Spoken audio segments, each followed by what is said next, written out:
Հարգելի Նարեկ, որպես Սերժ Սարգսյանի համակիր ոնց կբացատրեք 18 թվի թուրք հեղաշրջումից առաջ նրա որոշումը սեփականաշնորհել կառավարական առանձնատունը։ Մասաներին կատաղացնելու, խնդրում եմ հարցից չխուսափել։ Հարգելի մի խուսափի։ Բաս փորձեմ մի վարքյան չխուսափեմ, խուսափողական ինչ-որ բան է ստենում։ Խաղացեմ ուզում տա։ Այո, չէ, մտի։ Վստահ եմ։ Մտի։ Դեմք կստեղնա։ 100% մտի։ Հարգելի Եվա Առաքելյան եւ քո, այսինքն ընկերություն, կանտորա, չգիտեմ այդ որտեղ է նստած այդ կանտորան, բայց ցավում եմ որ դա կա ու այս հիմար հարցը տալիս է։ Նախ Սերժ Սարգսյանը չի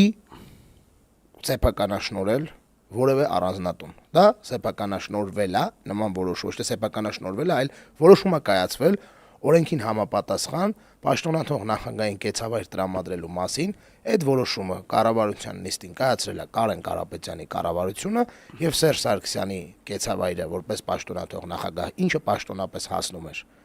երրորդ նախագահին, տրամադրվել է կառավարական ամառանոց։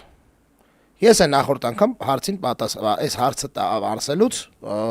հատուկ ուշադրություն էի հրավիրել սրա վրա, որ Սերժ Սարգսյանը հրաժարական տալուց առաջ կամ ոչ թե հրաժարական տալուց, այլ պաշտոնի անհամատեղելիության մասին այդ հայտնի, որը հրաժարական է անցալվում որպես այդ ժամանակ Սերժ Սարգսյանը շատ հստակ առաջ նախ հրաժարվել էր այդ կառավարության այդ որոշումից, խնդրել էր չեղարկել այդ որոշումը եւ երկրորդ նոր ասել էր որ այլևս չի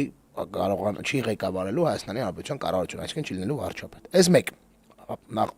հարցի սխալ իմաստով։ Երկրորդ, ուրեմն բոլոր պաշտոնաթող նախագահները, այդ թվում Ռոբերտ Քոչարյանը, այդ թվում Լևոն Տեր-Պետրոսյանը ստացել են պետությունից պաշտոնապես այն տները, որոնք ըստ էության իրանք ուզել են։ Տեր-Պետրոսյանը Աղասի Խանջյանի նախկին տունն է, եթե չեմ սխալվում, Աղասի Խանջյանի նախկին տունն է ուզել ստացել։ Ռոբերտ Քոչյանը ընդունելությունների տունը, եթե չեմ սխալվում, էլի երկուսն էլ բանա, կառավարության թե ԱԱԾ-ի թե պաշտպանության նախարարության, արդեն էական չի։ Դա շատ նորմալ պրակտիկա է, իսկ Սերժ Սարգսյանին այս պետությունը տուն չի տվել, որովհետև առաջարկել են ոչ թե իրանք են գնացել ընդառաջ այն ինչ-որ նախագահն է ուզում,